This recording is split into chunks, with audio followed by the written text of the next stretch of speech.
Olá, mais uma vez estamos aqui no canal EBD em Ação para mais um comentário de uma lição, a lição dos jovens deste quarto trimestre, uma lição muito boa, e a lição de número 3, com o título Quando a chamada de Deus não faz diferença.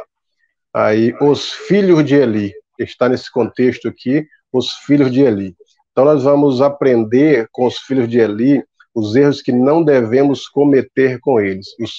Eu quero apresentar para vocês, é a primeira vez ele aqui no canal EBD Ação, apresentar para os inscritos o professor Jonas, ele que é teólogo, pedagogo e filósofo, e tem contribuído grandemente com as suas palestras, seus estudos, a sua participação de uma forma geral nos debates educacionais e filosófico-teológicos. Então eu quero apresentar para vocês o Jonas, um jovem solteiro, mas que com uma grande contribuição. A paz do Senhor, professor Jonas. Senhor professor Gesiel, fico imensamente agradecido pelo convite, estar participando aqui, esse veículo de informação e formação, né? É um prazer poder contribuir com um tema tão importante para a nossa época. Maravilha. Professor Jonas, faz um breve comentário aí sobre a sua vida acadêmica, a sua vida espiritual, para os inscritos no canal conhecer um pouquinho melhor você, professor Jonas. Bom, tá ok. Eu, como já foi mencionado pelo professor Gesiel, eu sou formado em pedagogia, filosofia e teologia, tenho pós em teologia do Novo Testamento e mestrado em filosofia pela Universidade Federal aqui de Mato Grosso. Eu dou aula na FACIP, no curso de Direito, e também na Uniacel, no curso de Teologia. Ali estou trabalhando. Eu sou também evangelista, pela misericórdia do Senhor, estamos servindo como ministro, e estamos ensinando, né? Contribuindo aí na área do ensino, na igreja, participando de eventos para essas áreas, e Deus tem abençoado, né? Então, eu fico feliz por ser convidado para falar em canais de forma imensa para a formação, proporcionando conteúdo de qualidade para a igreja, né? Maravilha, o prazer e a alegria é nossa em tê-los aqui no canal EBD Ação.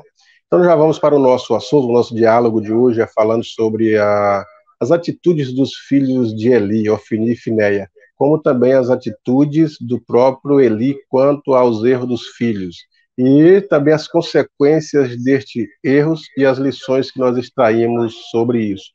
É um comentário muito bom e também com lições para a nossa juventude, para atentar para os conselhos do Pai e para as suas atitudes também em relação com as coisas de Deus. No primeiro tópico, nós temos a chamada sacerdotal esquecida. Então, a família de Eli. Os dois livros de Samuel, eles estão inseridos no contexto chamado período dos juízes.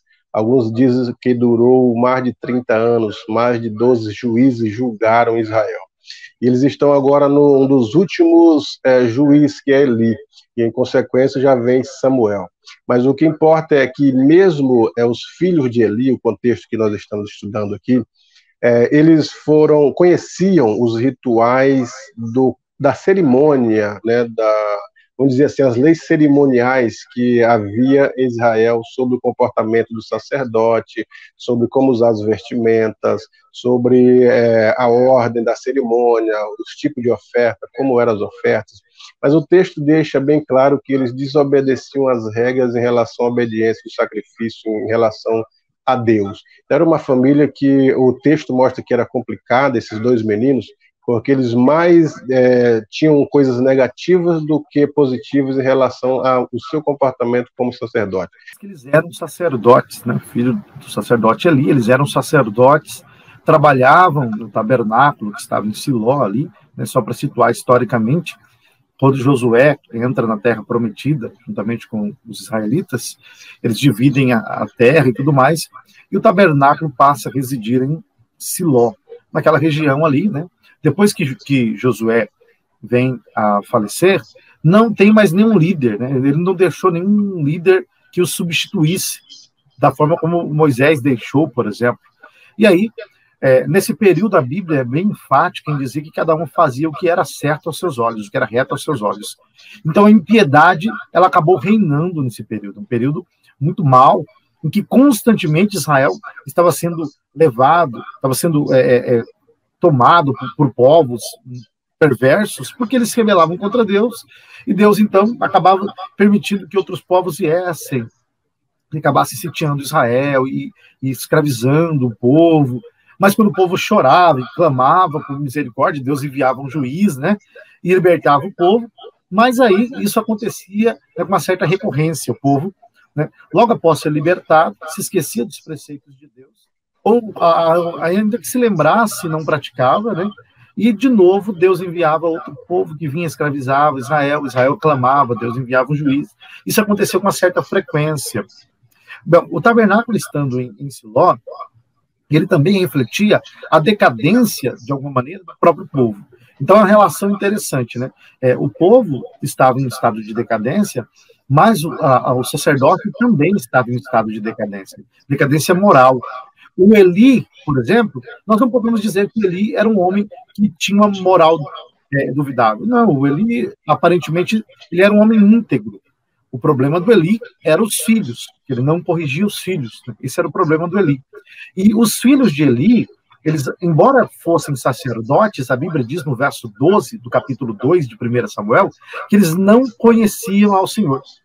Eles eram filhos de Belial, filhos da rebelião, eram como se fossem homens perversos, e não conheciam o Senhor, mas eram sacerdotes. Eles conheciam os preceitos de Deus, né? A lei cerimonial, a lei moral, mas não acreditavam nisso, provavelmente. Provavelmente achavam que isso não passava de tradições e tudo mais, e se comportavam perante a casa de Deus de uma forma ímpia, né? A Bíblia descreve alguns comportamentos, né? E eles pegavam e mandavam o seu moço enfiar o garfo com os três dentes ali para tirar a carne que fosse melhor, ou seja, pegar uma parte que não lhe pertencia. O sacerdote tinha uma parte que ele tinha que comer, mas era uma parte designada pelo próprio Deus. Mas eles não estavam preocupados com isso. Eles queriam pegar o que desse para pegar. E o povo começou a se entristecer, né? Falando, não, mas vocês não podem fazer isso. Só que eles falavam, se você não deixar a gente pegar, a gente vai pegar força. Inclusive, né, existe uma passagem que fala que quando o povo vinha para oferecer sacrifício, e aí o moço do sacerdote ia para pegar a parte da carne com gordura, e aí eles diziam, olha, calma, deixa queimar a gordura primeiro, a gordura é do Senhor, e eles ficavam bravos, não aceitavam. Então o que a gente consegue perceber é que os filhos de Eli estavam em estado de decadência espiritual, moral, tão grande, que eles na verdade não acreditavam em mais nada. Primeiro que eles não conheciam a Deus. E aqui a gente já pode abrir um parênteses aqui para mostrar, né, que não basta estar na igreja, né? Não basta ter ministério, não basta estar à frente do trabalho, né? Tem que conhecer a Deus. Então tem muita gente que está à frente do trabalho, que está pregando, está ensinando, está cantando, está liderando, mas não conhece Deus. E aí o comportamento dele, de forma atesta, né, que ele não conhece a Deus. Porque quem conhece a Deus, ele tem um comportamento diferente. Inclusive, professor Gisele, essa foi a grande saga de Jesus, né? Ele lutou contra um sistema que estava muito bem estabelecido, mas cujos líderes, de fato, mostravam de forma clara que não conheciam a Deus. A todo momento, né? Jesus contou inúmeras parábolas, e posso destacar apenas uma, Lucas 15, onde ele conta a parábola do filho pródigo, que, na verdade, a intenção da parábola ali não é o filho mais novo, mas é o filho mais velho. Porque ele queria retratar a condição dos fariseus e escribas, porque começa-se a história de Jesus pregando para os pecadores, e os fariseus e os escribas diziam, ele come com pecadores, censurando Jesus. Aí Jesus conta a história de um filho mais novo que sai, se perde, mas reconhece que estava perdido, volta para casa e se arrepende, e o pai recebe. Só que o problema é o filho mais velho, que estava dentro de casa o tempo todo, nunca saiu, e disse para o pai, sempre cumpri a lei, sempre te obedeci, nunca desobedeci nada. Ou seja, ele achava que ele deveria merecer o favor do pai porque ele sempre cumpriu a lei. É o legalismo dos fariseus, que apesar de estar dentro de casa, não conheciam o pai, eram legalistas, não conheciam a Deus. Os fariseus eram assim. Os filhos de Eli também, nós podemos dizer que de alguma maneira pode seguir essa mesma toada. Nós observamos um fator interessante que você disse aí, que não basta conhecer os preceitos de Deus, não basta conhecer as normas, as leis, e a gente pode até dizer, não basta somente conhecer ou ler a Bíblia, precisa de uma proximidade, né? Todas essas questões de obediência e de conhecimento que os filhos de Eli tinham, não trariam uma intimidade, uma comunhão com Deus. A gente pode até contextualizar dizendo isso assim, que filho de peixe é peixinho, mas assim, filho de crente às vezes não é crentinho ou um cristão autêntico. Eles precisam ter a sua própria experiência com Deus, conhecer o próprio Deus, ter um encontro com Deus, por mais que tenha nascido num lar cristão, ou até mesmo pessoas hoje que estão desenvolvendo atividades no ministério, mas que não tiveram um encontro com Deus. Por isso que a gente vê muitas pessoas que têm os dons espirituais, fazem tantas coisas, mas que de fato não há uma produção do fruto do Espírito trazendo comunhão, intimidade, conhecimento de Deus. Desenvolver qualquer tarefa não é sinônimo de comunhão com Deus. Ou fazer uso de qualquer dons espirituais não é sinônimo de que a pessoa tem uma aprovação espiritual com a comunhão e a intimidade com Deus, não é isso? O texto quer ser bem enfático, ele quer dizer que eles eram sacerdotes, ou seja, a classe mais espiritual, pelo menos era para ser, né? Aqueles que conduziriam o povo a Deus, que intercederia pelo povo diante do Senhor, aqueles que seriam responsáveis por fazer essa mediação. Esses eram os mais corrompidos. E o texto ainda fala assim, que eles eram sacerdotes em Siló, e ainda diz, mas filhos de Belial, que o comentarista diz assim, que significa pessoas inúteis, pessoas sem valor. Então, há essa tendência também. Quando a gente vai falar sobre os valores, às vezes nós pensamos que pessoas que desenvolvem altos trabalhos na obra de Deus, a gente só vai saber disso se eles tiveram um valor ou não. Às vezes a gente presencia isso quando as pessoas continuam no erro. Mas outra vez a gente só vai saber no tribunal de Cristo, quando Cristo queimar essas obras e vai saber se tiveram valores ou se não tiveram valores. Né? Por isso que o comentarista fala aí, eram filhos de Belial, pessoas sem valores. É o que Paulo fala, né? Em primeira carta de Paulo aos Coríntios, no capítulo 3, ele lida com isso, né? Ele fala que o fundamento está lançado, que é Cristo. Mas olha cada um como edifica sobre este fundamento. Ele diz, se alguém edificar com madeira, palha, feno, né, no dia, o dia o declarará, né, porque será queimado pelo fogo, não vai sobrar nada. Então, Paulo está deixando de forma clara ali que não basta fazer, mas tem que fazer para Deus com um coração verdadeiro e voltado para Deus. É uma coisa que eu sempre gosto de falar, né, quando eu tenho oportunidade. Deus não se importa meramente que a gente faça a coisa certa. Deus não quer meramente que a gente faça a coisa certa. Deus quer que façamos a coisa certa pelos motivos certos. Então, por exemplo, primeira carta de Paulo aos Coríntios, capítulo 13, quando Paulo trata do amor. Aí Paulo fala, ainda que eu pegasse a minha fazenda e desse aos pobres, ainda que distribuísse meus bens, que eu desse meu corpo para ser queimado, se não tivesse amor, nada adiantaria. Ou seja, está fazendo uma coisa boa, né? dando tudo aos pobres, mas o coração, o motivo não era bom. Né? Ananias e Safira, Atos, né? Capítulo acho que 5, você percebe lá, não, venderam a fazenda, suponhamos que venderam por 100 mil, vamos dar um exemplo. Venderam por 100 mil. Aí os dois fizeram um combinado, olha, vamos falar para Pedro que a gente vendeu por 50 mil. Aí chegaram para Pedro, vendemos a fazenda, quantos que vocês venderam? 50 mil. Aqui, ó, estamos dando tudo para a igreja. E na hora, Pedro, né, falou assim, vocês estão mentindo para o Espírito Santo de Deus. Não é para mim, não. É para o Espírito Santo. Eles, na verdade, não precisavam dar nada. Eles não tinham obrigação, Deus não exigiu isso deles. Na verdade, se eles chegassem e falassem, Pedro, vendemos por 100 mil, mas queremos dar 50. Ia ser muito bem-vindo. Mas o problema era o coração deles. Porque o coração deles queria o quê? Eles queriam que a igreja toda ficasse falando, você viu, Ananias e Safira? Deram tudo. Quando, na verdade, eles não eram assim. Então, Deus se importa com a ação de um cristão, mas também com as intenções, com a interioridade. Era o problema dos fariseus, né? Jesus disse, vocês limpam o copo por fora, mas por dentro está sujo. Então, essa é a questão importante para a vida cristã. Sim, é uma questão para sinalizar. E o texto ainda fala que eles eram homens violentos, porque existiam ofertas. No altar de holocausto era oferecido diversos tipos de oferta. Oferta pela culpa, oferta pelo pecado, mas também oferta de paz, oferta pacífica, diversos tipos de oferta de gratidão. Mas havia algumas ofertas que eram exclusivas para queimar-se para Deus. E eles, então, tomavam para si essas ofertas. E quando os homens que sabiam que aquelas ofertas eram exclusivas para Deus, diziam, vocês não podem comer isso, tem que oferecer para Deus. Ele dizia, se você não me der, eu vou tomar e vou comer.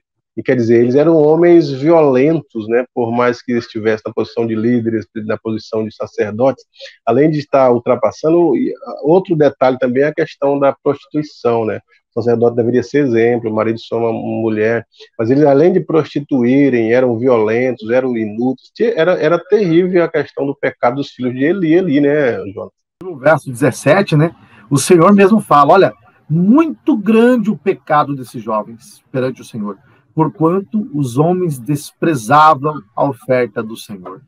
Então o pecado deles era muito grande, porque eles desprezavam a oferta do Senhor, eles deitavam com mulheres ali na frente do tabernáculo, e diz que havia uma fila delas, né?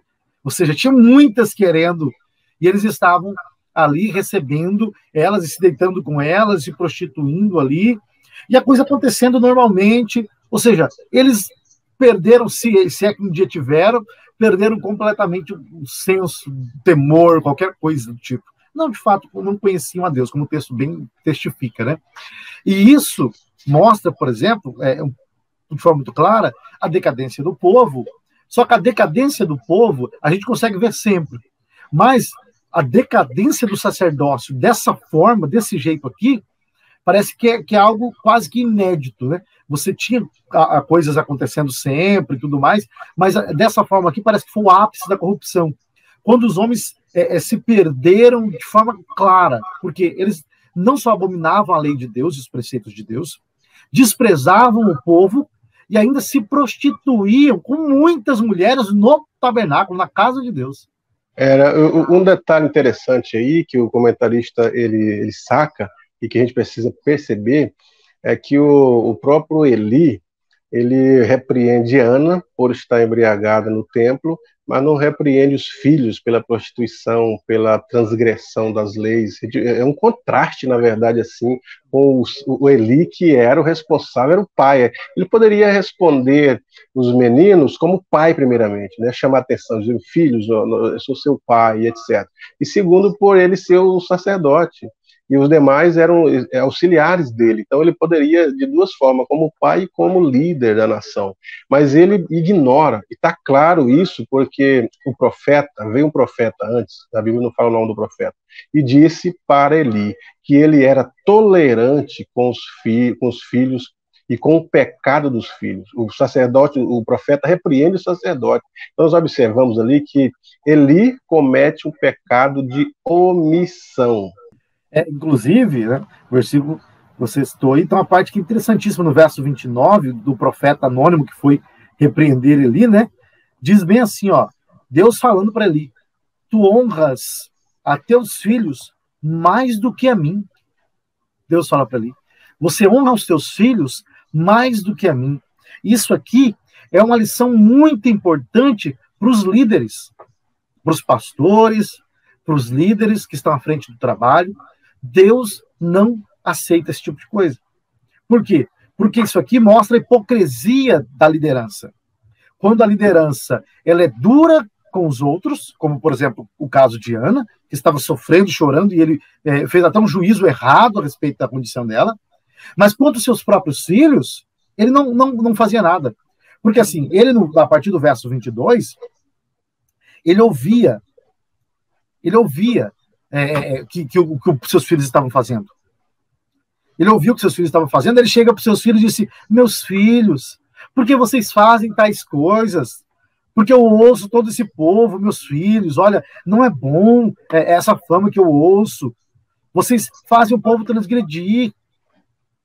Olha só como que ele fala. Sabe, é como se ele estivesse dizendo, olha, meus filhos, não façam isso. Aí a Bíblia diz que, e os filhos não estavam nem aí. Claro que não está nem aí, porque com esse tipo de fala, ele que era o líder espiritual por excelência, chega diante dos filhos e fala, meus filhos, não é bom, olha, eu estou ouvindo o povo falar isso, não façam isso. Só que, na verdade, ele não tinha autoridade, pulso, para corrigir os filhos, da forma como era necessária. E sabe o que eu acho mais interessante? É que a Bíblia diz que Samuel ia crescendo no verso 26. Samuel ia crescendo e fazia-se agradável para com o Senhor e para com o povo. Samuel estava vendo tudo. Samuel estava ali, estava crescendo, ele viu tudo. E Deus vai colocar Samuel depois no lugar. Só que quando a gente começa a ler o livro de Samuel mais à frente, a Bíblia vai dizer que Samuel, quando já estava velho, ele tinha 2 filhos. Abias e Joel. Samuel tinha esses dois filhos. E aí ele constituiu os filhos como juízes. Só que a Bíblia diz que os filhos dele eram corruptos e o povo gemia. E Samuel não fazia nada. Ou seja, o Samuel, que viu a corrupção, reproduziu o mesmo erro que viu Deus tratar com Eli. Olha que coisa. Isso é uma indicação para nós, que nós devemos tomar cuidado. Por quê? Porque qual é a fraqueza de um pai? São seus filhos. É a fraqueza de um pai, são seus filhos.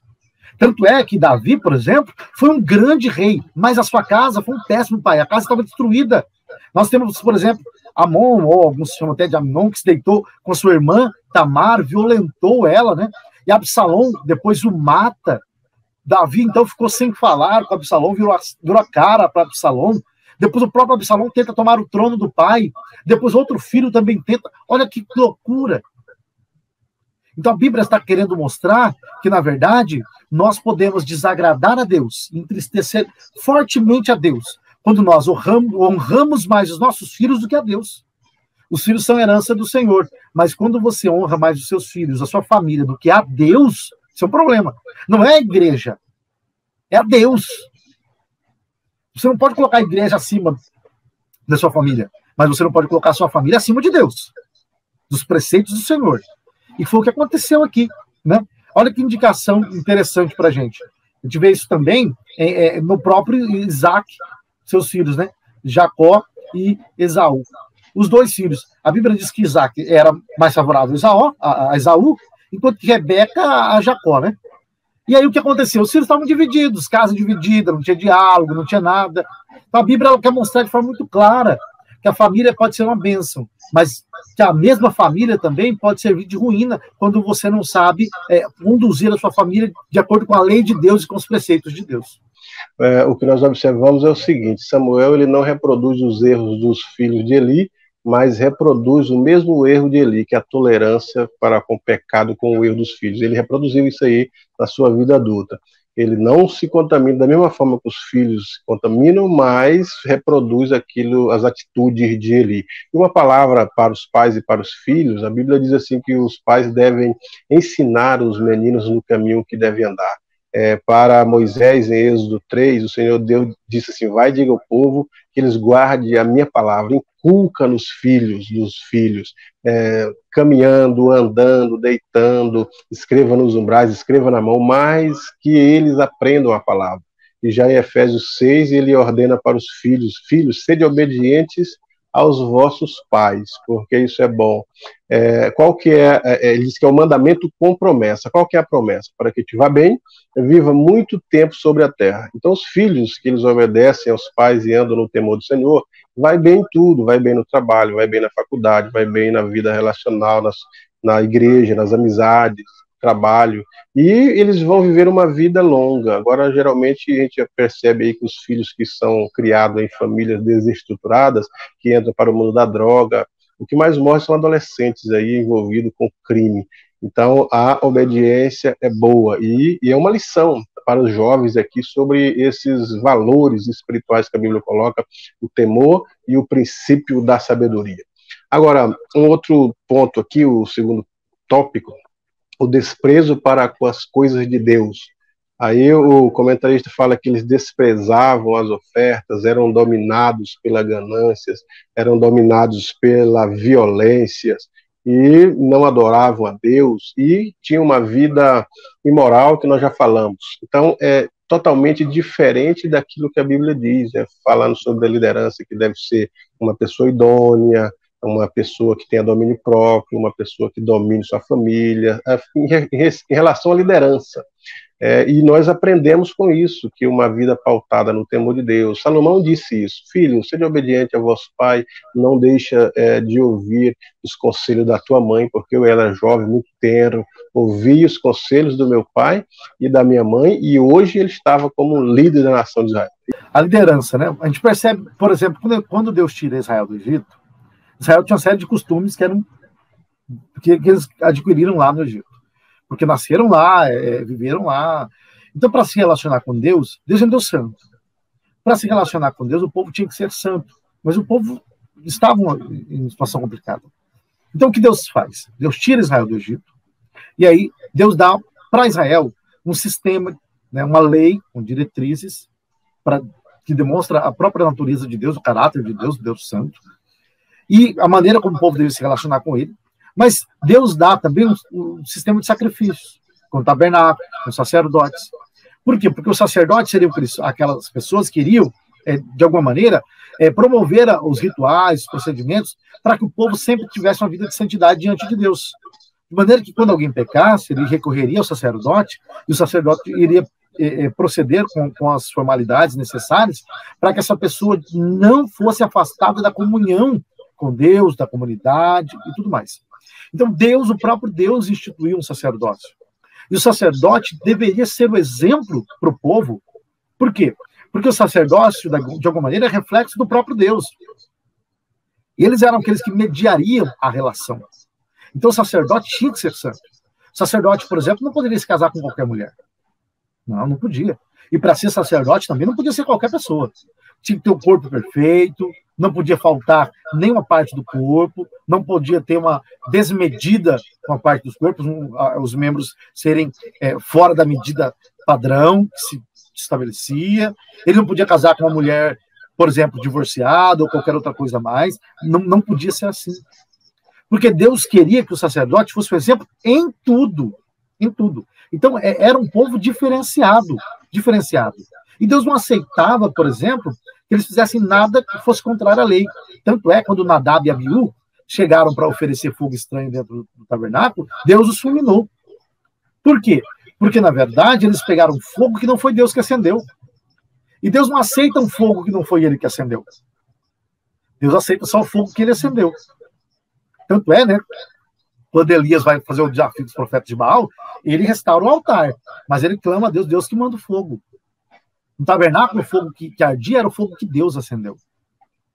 É o fogo que Deus acendeu. Então, os sacerdotes, eles tinham que ser aquelas pessoas que teriam cuidado com as coisas de Deus, com as coisas santas.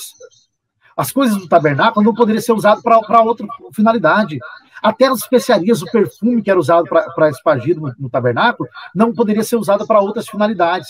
Quando Israel começou a usar aquele perfume para outras coisas, Deus disse, isso tira mal as minhas narinas, não aceito mais esse perfume. E o problema dos filhos de Eli é justamente isso. Porque eles não tinham essa vida de santidade. Ele não vivia de acordo com aquilo que a lei havia determinado. As coisas de Deus são coisas santas. Eles profanavam a casa de Deus, profanavam os utensílios santos. Então, por exemplo, no Antigo Testamento, uma coisa que na prática, no Novo Testamento, você não tem isso. Mas no Antigo Testamento, você tinha aquela coisa de consagrar um objeto, e ele era um objeto santo. Por quê? Porque foi consagrado, dedicado exclusivamente para o uso de Deus na casa do Senhor. Não poderia ser tirado para outro lugar. Não poderia. Só que o homem, olha a diferença do homem para o objeto. O objeto é santo, consagrado, e ele está ali. Então ele conserva a sua santidade porque não tem contato com outras realidades. O homem não. O homem, ele tem contato, tá em contato com o mundo, com coisas imundas, com diversas coisas. Então o homem, a todo momento, ele precisa estar se purificando para que ele consiga conservar esse status de pureza diante de Deus. Porque no Antigo Testamento, santidade tem uma ligação muito clara com o preceito moral, de pureza e tudo mais, né? Esse preceito exterior de pureza e purificação. Por isso que os sacerdotes, eles tinham que conservar essa pureza para que eles pudessem fazer isso com o povo. Agora, os dois filhos de Eli, eles eram os mais profanos de todos. Como que eles serviriam para mediar a relação com o povo? Então é uma situação que no sacerdote sempre veio repetindo isso aí, né? Quando você citou aí Nadab e Abiú, que colocaram fogo estranhos, porque na verdade o fogo da arca, aliás, o fogo do altar de incenso, ele deveria ser aceso com a brasa do altar de holocausto, né? Que está tudo relacionado ali. Agora eu não sei por qual carga d'água que eles não quiseram ir lá buscar a brasa do altar de holocausto, colocaram fogo estranho ali. Então, ali, de fato, Deus exterminou ele por causa de uma desobediência dos preceitos da lei.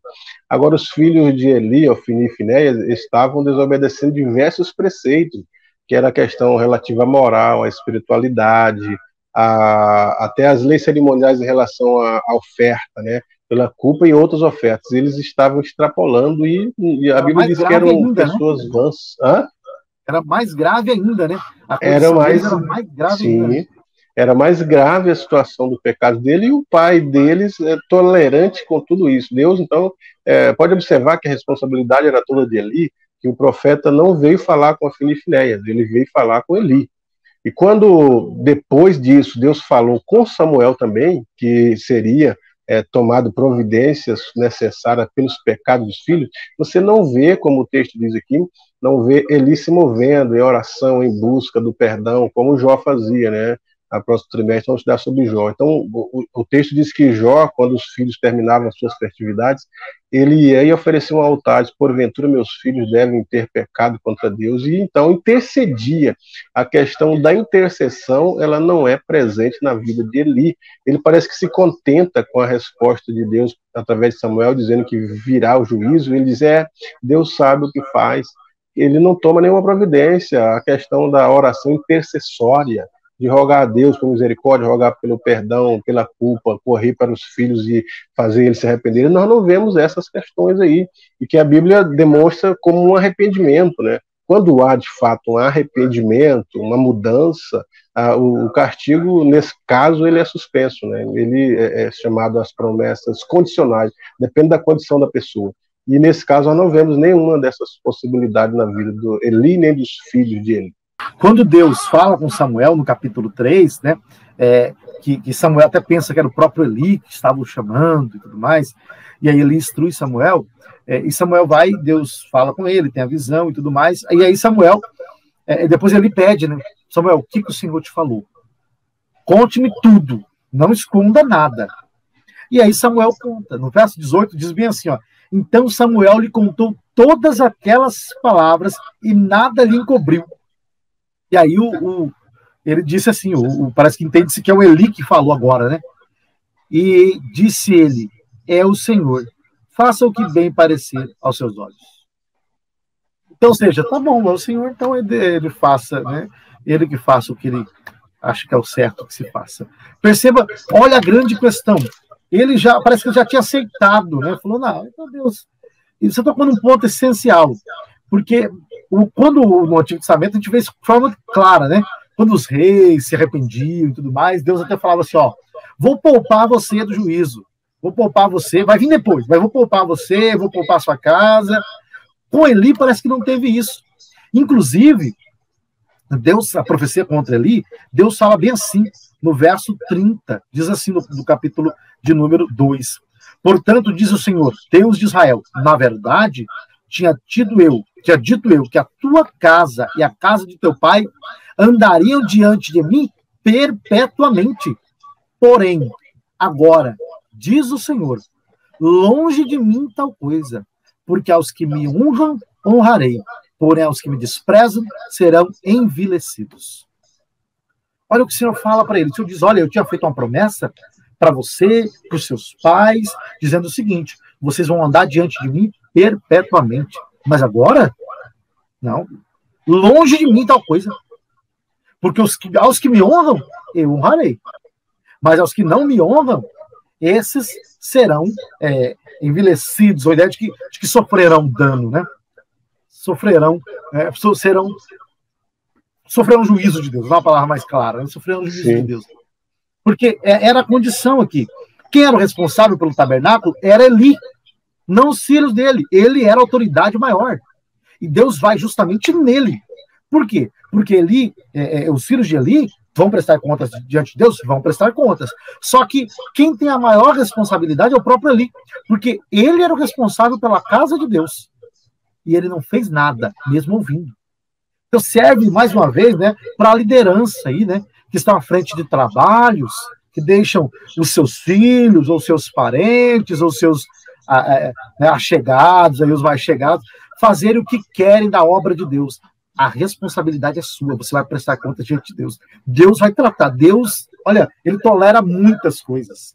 Só que Deus, ele estabeleceu um tempo para o juízo. E Deus, ele vai julgar. E eu acho isso maravilhoso, sabe? Porque a gente percebe tanta coisa acontecendo, pessoas fazendo tantas coisas, né? Parece que Deus não está nem aí, Deus não está vendo. Deus aparece para Eli e diz, Eli, a prova do que estou falando aqui é real, é que seus 2 filhos morrerão no mesmo dia. E aí, inclusive, diz que Deus, né, já fechou os ouvidos do filho dele, porque não queria mais, Deus já ficou tão irado. É igual o caso de Faraó lá, sabe? Deus disse, olha, não dá mais, eu vou endurecer lá o coração do Faraó, porque Deus falou, e ninguém mais queria saber. Ele disse, olha, agora é juízo. Deus agora quer tratar.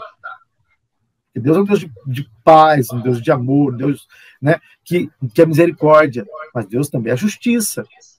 Então nós não podemos separar esses atributos de Deus. Não há brigas nem confusões em Deus. Os atributos de Deus têm uma sintonia perfeita. Deus é um Deus de amor, de justiça, de misericórdia, mas é um Deus que também se ira contra o pecado, contra a maldade, né? E o resultado de tudo isso aí, o terceiro tópico está dizendo, o resultado desses errados foram a consequência de se desprezar a Deus. Qual que foi a consequência? Além de eles serem mortos, o prejuízo foi grande. Eles foram para a batalha, Israel perde a batalha para os filisteus, os 2 filhos de Eli, Ofni e Finéia, morrem em batalha.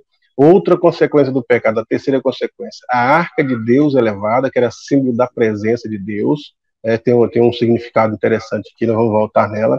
E a quarta consequência, Eli morre, e a esposa de um dos meninos, ela dá a luz. Olha só o que desencadeou uma quantidade de erros. Eu sempre costumo dizer, professor Jonas, o seguinte, que não significa que quando erramos, o castigo já vem ou que Deus se afaste, ou que o Espírito de Deus se afaste de nós. Mas a praticidade do erro, a continuidade na prática do pecado é que vai trazer consequências e afastar Deus, porque a gente vê isso na vida de Sansão. Sansão, ele não poderia casar com as filisteias, não poderia tocar em mortos, não estar dia de festa, não tomar bebida forte, não raspar o cabelo, nem prostituir, uma série de coisas da lei do nazareato. E a primeira coisa, ele casou com uma filisteia, o espírito não saiu dele, ele continuou com a presença do espírito na vida. Aí vem as festividades, que ele mata um leão, toca no leão morto, ele vai praticando tantas coisas, e a presença está ali.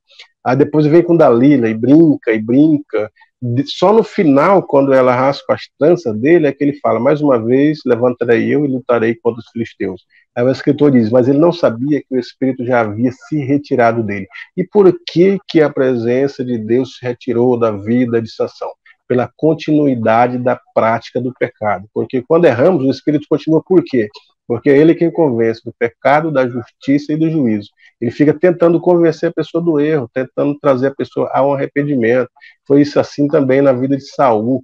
Quando ele foi ungido rei, o Espírito se apoderou dele. Agora, ele desobedece à ordem de Deus, ele não mata todos, traz Agag, traz os animais que era para ser morto, toca nas vestes de Samuel, outro pecado que não poderia tocar, que era símbolo de autoridade. Ele monta o altar e oferece, só o sacerdote poderia oferecer, uma série de erros.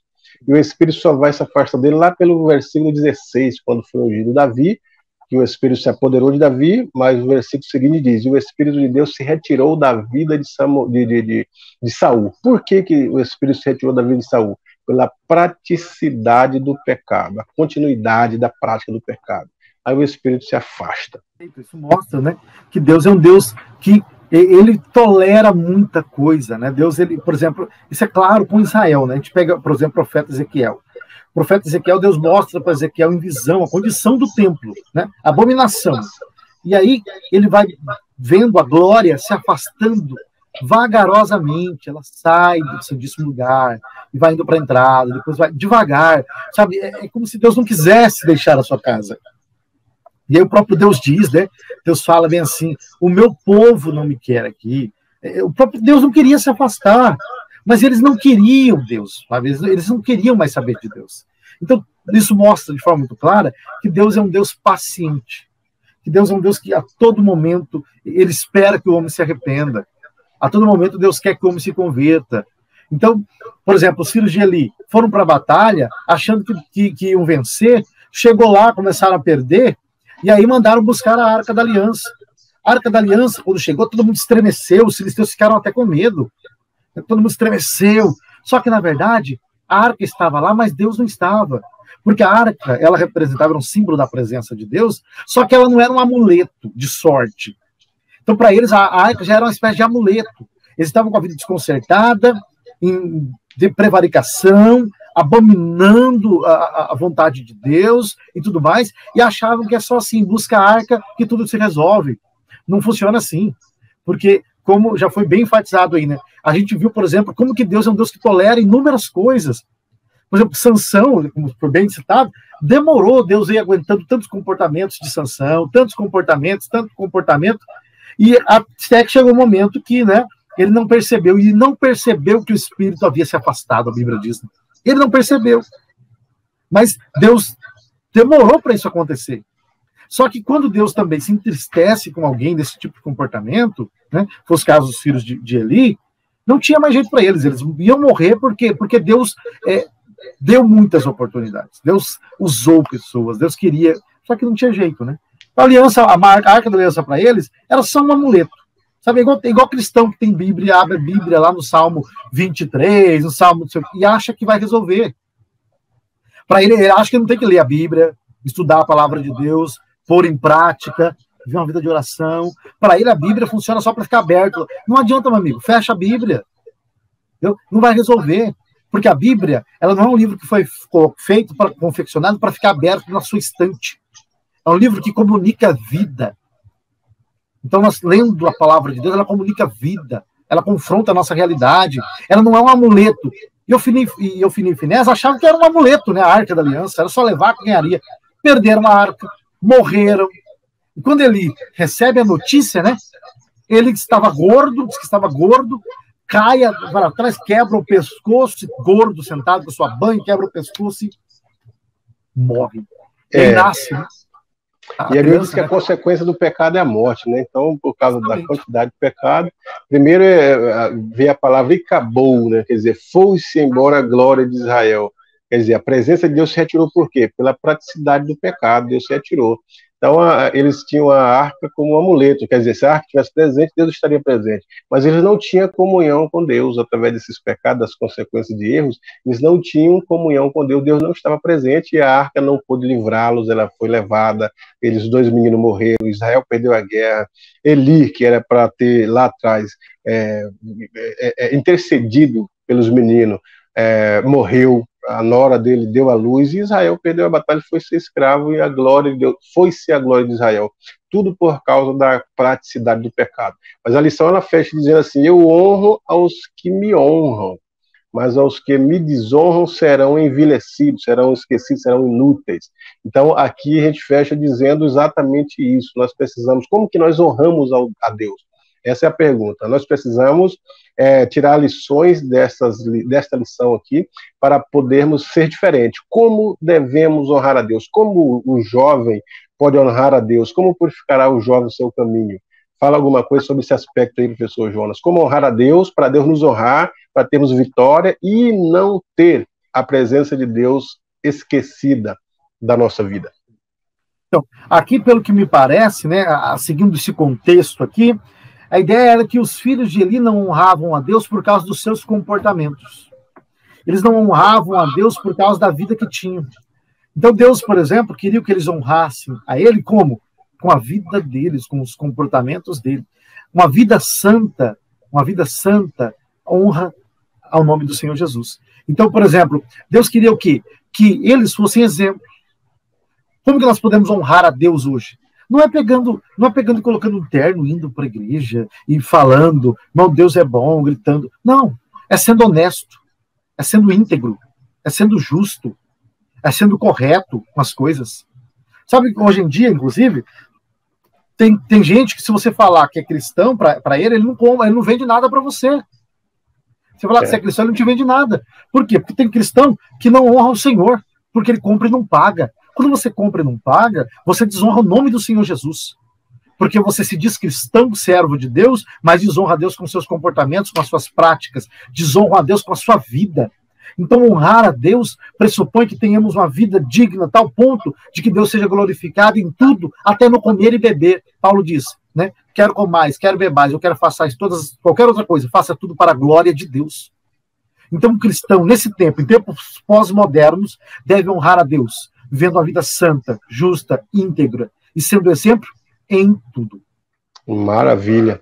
Então aqui a gente vai concluindo a lição para não ficar muito extensa, né? Mas o debate foi muito bom, foi proveitosa a participação do professor Jonas e nós queremos agradecê-lo porque pela primeira vez ele voltará em outros comentários, principalmente da lição dos adultos, estamos vendo uma agenda, mas queremos que o professor Jonas faça as suas considerações finais aí, professor. José, eu agradeço o convite, fico muito honrado, espero ter contribuído e os que vão nos ouvir também, né? Que Deus alcance todos nós, que sejamos exemplos, que possamos aprender com essa lição muito importante que a Bíblia deixa registrada, porque a gente precisa entender uma coisa, nem tudo que a Bíblia registra, ela prova. A Bíblia registra uma série de comportamentos que ela quer que nós não tenhamos, que possamos aprender, então, com essas lições importantes. Deus abençoe. Maravilha, Deus abençoe, professor Jonas, uma boa aula a todos vocês, que Deus em Cristo os abençoe, nós voltaremos em breve com um novo comentário. Boa aula aos professores e aos alunos.